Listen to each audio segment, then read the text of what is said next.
Hello everyone, this is Pulkit Agarwal, the history faculty at the Youth Destination IAS Academy, New Delhi. So as you all know, and you must have seen also, that we are running a very important series in terms of your art and culture module for various competitive examination, and that is known as the Temple series or the series on temple architecture, right? So we have already done 3 parts of it till now, and this is the fourth in that particular series, and it will be much informative and it will be same as the other parts. It will be as elaborate as the other parts, and I hope this series is actually making it much more like enriching for you people, right? It's making you much more informative about such an important topic in art and culture, right? I hope that you people are able to learn new things from this particular series. Okay, so in the 3 parts so far, we have discussed about that how the temple-like structure came to be evolved in the ancient times, from being there is no structure, from being to small structures like caves and everything. Second part, we discussed that from the Gupta times, they came to be developed, and what were the 5 stages of the temple construction. Third part, we have discussed that what were the various styles of temple construction, what were the various styles of temple construction, and then we discussed the basic features of the Nagara style and how in the basic features which part was located at what place. We have discussed that, and if there was some sort of additional information on some parts, like if you see that earlier series, you will see that there was addition in shikhar. So I discussed the shikhars elaborately. So now, in the fourth part of this particular series, what we are going to do is, हम यहाँ पे हम temple architecture को और थोड़ा broadly समझेंगे. कैसे समझेंगे? कि हमने एक बड़ी इंटरेस्टिंग बात करी थी थर्ड सीरीज के अंदर कि जो टेम्पल आर्किटेक्चर है, the temple architecture which we talk about, that has 3 main styles: Nagara, Dravida, Vesara. So each of these had main features, agreed. But when they went towards a local place, each of these developed their own styles. Each of these developed their own styles. For example, let's take the example of a pizza. Pizza, it's an originally Italian dish, but when it goes to India, it has another features being added.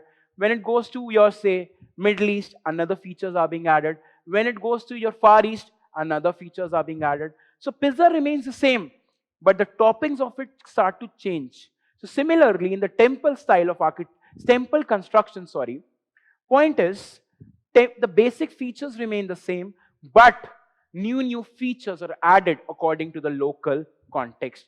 So continuing in the same genre, we are going to now understand the 3 sub-schools of the Nagara style.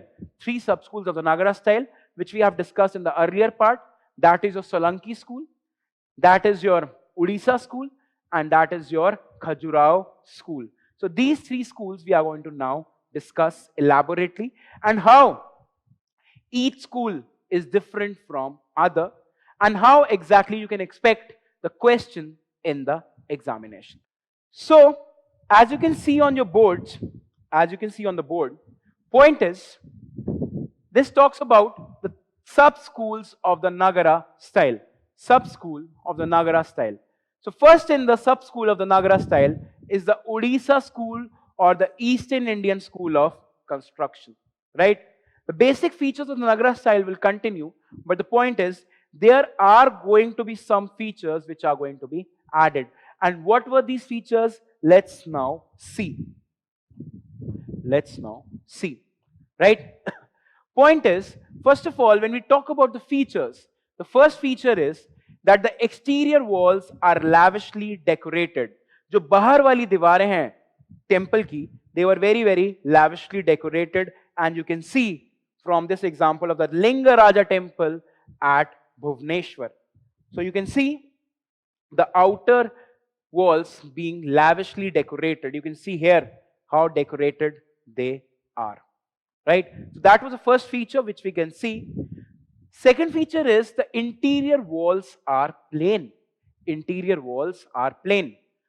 एक बाहर वाली जो walls हैं, they are very very beautifully decorated, but the inner walls, they were left plain. They were left plain. So that this is first feature. This is the second important feature which you need to understand. Next is that there were no pillars. Instead, iron girders was used to support roof. Iron girders were used to support roof. If you understand that between the Garbhagriha and the entrance, there was this place known as Mandap. Between the Garbhagriha and your entrance, supposedly this is the entrance, this is the entrance, this is the Garbhagriha, this was your Mandap. This was your Mandap.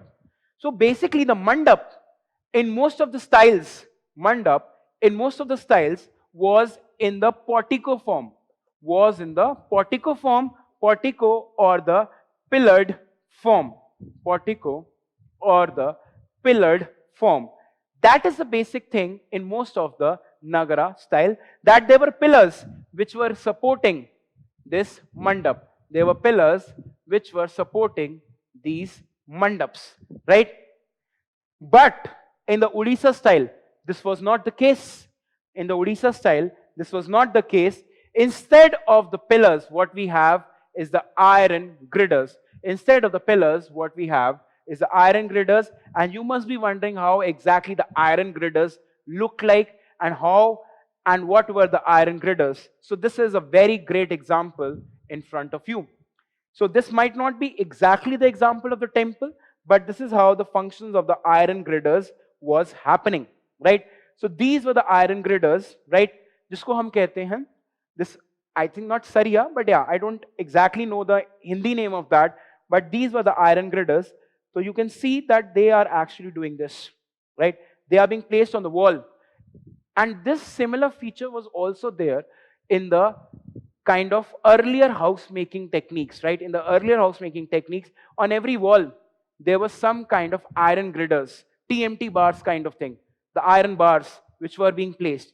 So what happened is, it used to save the space for the people, right? And they can actually use the space later on. So these kind of iron girders were used to support the walls in the Odisha style, or support the roof rather, right?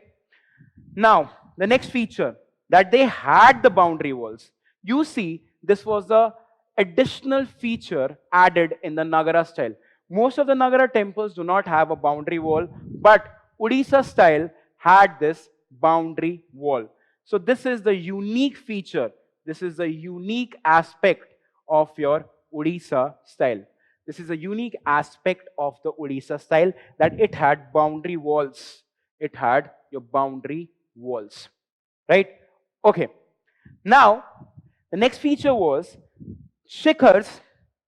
Shikhars in the Odisha style are in the form of Rekha Prasad. Shikhars in the Odisha style are in the form of Rekha Prasad. And Rekha Prasad was square at the base, and it used to curve. And it used to curve as it went upwards. Curve as it went upwards. As it went upwards. So that was the basic feature which we can see. So the shikhar construction style was known as your Rekha Prasad. And one more thing, shikhar in this school, shikhar in this school were known by a new name. Shikhar in this school were known by a new name known as the Diols. Known as the Diols. They were known by this particular name. The shikhar were known by your Diols. And finally, the mandaps. Finally, the mandap was known as your Jag Mohan. Mandap was known as your Jag Mohan. Mandap was known as your Jag Mohan. So shikhar was your Diol, and mandap was your Jag Mohan. Mandap was your Jag Mohan. That is what we need to understand. Now, if you get the question in the exam, the question might look like in two manners. First manner could be that the Shikhar is a basic style of temple construction in the Nagara school of construction. Full stop. They were known by a separate name in its Odisha sub school. What was that particular name? So that name is your dual. Similarly, they can substitute Shikhar for your mandap. That can be a very easy kind of a PCS level question seen in the exam. But when you come a little higher in the UPSC level of examination, you will see that they might give you the question like this. Consider the following points about the Odisha sub-school of Nagara style. And then they can ask you these particular features. And they might tell you to kind of click out one which is not exactly the feature of your Odisha school. Because they might mention that they did not have the boundary walls. They did not have the boundary walls. But you now know, when we have studied everything, कि उनमें boundary walls हुआ करती थी. Right? They might tend to confuse you because Nagara style में boundary walls नहीं होती हैं, but Odisha style में थी. इसलिए they can confuse you on this point. Right? So ये सब चीजें हैं जो तुम्हें इसके अंदर से सही से दिमाग लगा के पढ़नी है. Right?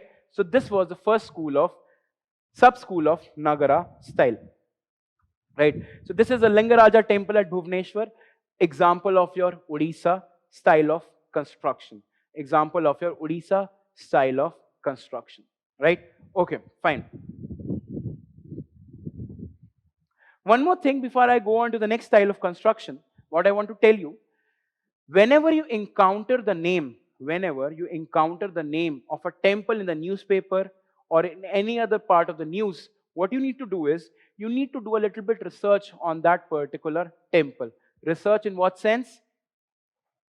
Just write the name of the temple in your notebook, and once you have written the name of that temple in your notebook, what you need to do is, you need to write its style. That what is the style of this temple construction? Secondly, who constructed it? Thirdly, to which god it is dedicated to. So these are some of the features which you need to write, and additionally you can write whether this temple is in the list of UNESCO World Heritage Sites or not. So ये सब चीजें हैं. This is how you tackle the questions in the temple architecture, right? This is how you tackle the questions on temple architecture, right?